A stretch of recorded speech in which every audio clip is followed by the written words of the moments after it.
Now, originally this was going to be entirely based on the comments of the last video, like I said.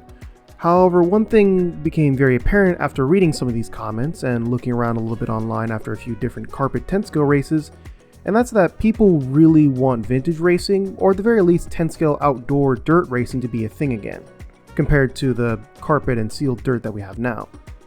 Thing is though, it would seem as though every month, or even week at this point, another indoor track closes down for various reasons, leaving one less place in the States for people to run 10 scale vehicles consistently.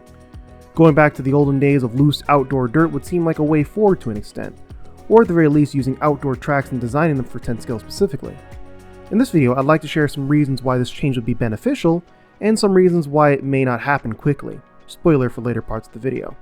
Before we begin, I'd like to thank this video sponsors A-Main Hobbies, Peach State Hobbies, Cow RC, and RC Trophy Chasers.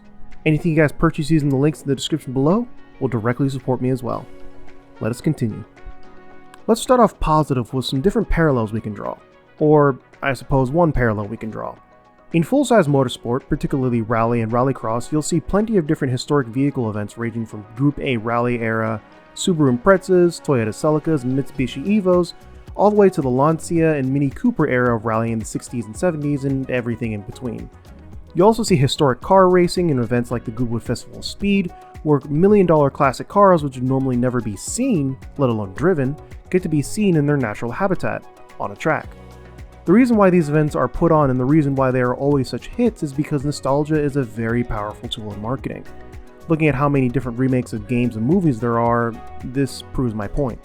And it's no different in RC, where, let's face it, the majority of RC racers are old enough to remember racing in the 80s and 90s, precisely the era of cars that Team Associated, Schumacher, and Kyosho are re-releasing. There's a very good reason why Team Associated hasn't re-released the B2 or any of the B3 variants, even though those cars are very successful too. It's quite simply because those cars aren't as nostalgic for the market they're trying to get. I swear to God, if Team Associated do exactly that in the coming months, I'm going to introduce the execs over at AE and Thundercybers to the wonderful world of Popeye's Biscuit, no drink. Going back to what I was saying before, nostalgia sells, as do resto mods. It's really cathartic to make an old car beat out a newer one on the same track with a few modern parts and newer electronics. Speaking of which, it's even better to enjoy those old memories of old cars without any of the drawbacks from the old days of NiCad batteries, mechanical speed controls, and 5-minute runtimes. Not only that, but because these manufacturers are indeed releasing their old stock of cars from the olden days, it means that these cars that were once unobtainable due to prices being stupid and unraceable due to parts being even more stupid, can actually be run in a racing setting because the scarcity is gone, the parts are readily available online again, and scalpers lost all the value on their hoarded goods. Unless they're Losi cars, because Losi doesn't do re-releases. Unfortunate. This sounds like a perfect solution to the 10 scale issue we have these days of people wanting to relive the old days without any of the old drawbacks. And given the right context and track, it can absolutely work. Case in point, the Vintage Class of Champions. Thing is though, the crew over at Hoosier did everything in their power to make sure that the Vintage Class would cater to vintage cars, barring the whole loose surface thing. What I mean is that the layout didn't really have any big air jumps, and even the largest ones were only doubles. This leads me to the point as to why RCs in its current state, vintage racing may not be able to thrive like it can in other racing disciplines. Going back to those other disciplines for a moment, even though the technology of different race cars have changed over time, the tracks, and in this case rally courses, have remained largely the same. Tracks like Silverstone, Spa, and Laguna Seca have all remained the same, and you could realistically take a car from almost any time period and race it at these tracks. Going back to RC cars, like I've explained in other videos, not only have off-road cars really changed over the years, but so have the tracks we've raced on. It's hard to really say which changed first, the tracks or the cars themselves, but in the end what this has led to is that a lot of the 10 scale cars of yesteryear don't drive nearly as well as a modern car in, say, a carpet or really high-bite sealed dirt track, as they simply weren't built for them. This also extends to not only the surface of the track, but the layout of the track too. Modern cars are much more durable than their older counterparts, so if you end up crashing a lot, the car can take it. One good example is what I mean is to look back at the 2023 10 scale Roar Nats track. This track, if it were made earlier, would brutalize cars and generate a lot of revenue for the hobby shop just in parts. I feel like this nostalgic boom would have been better served to us about a decade and some change ago, when 10 scale outdoor tracks were still a thing. This kind of leads me into what I think needs to change in order for vintage racing to really kick off, and do very well in the modern RC world in the US. I know places like Europe, Southeast Asia, and especially the Upside Down, things are very different.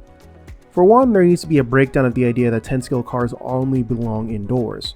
Like I said before, a decade and some change ago, outdoor tracks were pretty much more popular and even preferred by many racers. These days, many wouldn't even think of running their 10-scale rigs outdoors on a track for a couple reasons. For one, there's the aforementioned design of modern buggies making driving on a looser surface much more difficult. Yes, it is very much possible to make a modern 3-gear or even 5-gear work on a loose surface, and even superior to older hardware.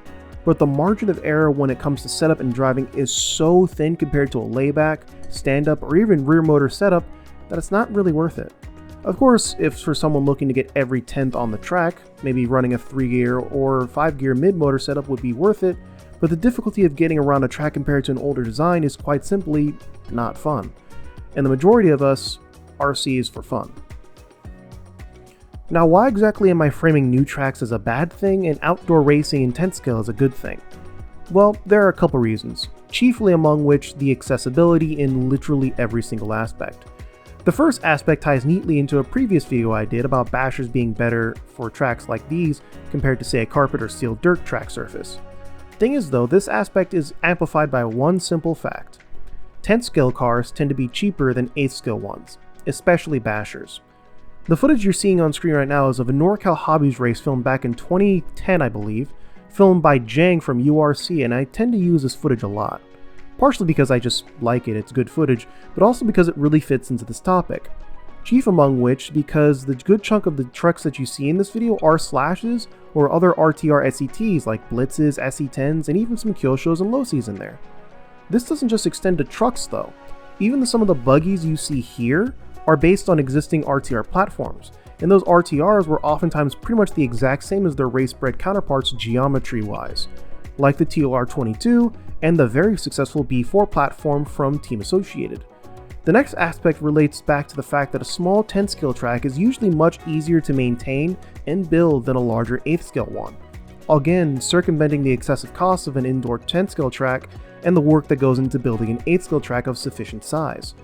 The last aspect goes back to the cost of 10-scale racing going down the lower grip you tend to deal with. The only reason why you'd ever want titanium screws or turnbuckles on your car would be for less corrosion, pretty much. Not so much for the performance. Also, ceramic bearings, you can forget about them for the most part, as they will go bad on an outdoor track most of the time, from personal experience. As such, the idea of having $300 worth of parts in your car wouldn't be the play for most people, as the veneer of speed gained on an outdoor track compared to a carpet or sealed dirt track would be minimized. So, what needs to change? Well, unfortunately, a lot of things need to change at once for both 10-scale outdoor racing to be more successful and vintage racing to be more of a thing around the world, or at least in the United States. Again, US bias. For one, the difference between dirt and carpet versions of cars needs to be a lot bigger between the two. Secondly, different outdoor tracks need to cater to 10th-scale friendly track designs that can handle both 8th scale and 10th scale tracks. Think something like what you're seeing now with the track that has both an 8th scale and 10th scale line. Lastly, I think the idea of running a 10th scale car only indoors needs to be somehow challenged. Now, it isn't all doom and gloom for outdoor 10th scale racing and vintage racing. A few 10th scale tracks that run outdoors have cropped up, like this one in Iowa and a few in Florida. Also, like I said before in this video, the Vintage Clash at Hoosier was a huge success, and they'll more than likely be doing it again. My advice? If you have a 10th scale or vintage car you don't mind getting a little dirty, and you have an outdoor tires laying about, see if you can start a 10th scale class at your local outdoor track during the outdoor season, if it makes sense if the layout works. All it takes is one step in the right direction. But that's just an opinion formed from nostalgia of the old URC days. Let me know in the comments about what you think needs to happen before vintage and 10th scale outdoor racing can be a thing again. Also, if you enjoyed the video, be sure to hit the like button and sub to the channel if you haven't already. Once we hit 10K, which seemingly is a thing again, I'll be holding a live stream giveaway giving away a few different things provided by the supporters of this channel. Speaking of which, I'd like to thank my active patrons Michael Williams, RC World Discord server, Dave Armstrong, Rob Bettingfield, Caden Merks, Ian Petrie, Jeffrey Kunz, Shane D. Ruth, Gable Barber, Freeman Racing Team, and of course, my channel members, Jeffrey Kunz again, RC Trophy Chasers, Bralisk86, Claymore RC, Ryan G, and especially, Morrison Wad. Thanks for watching, and I'll see you next time.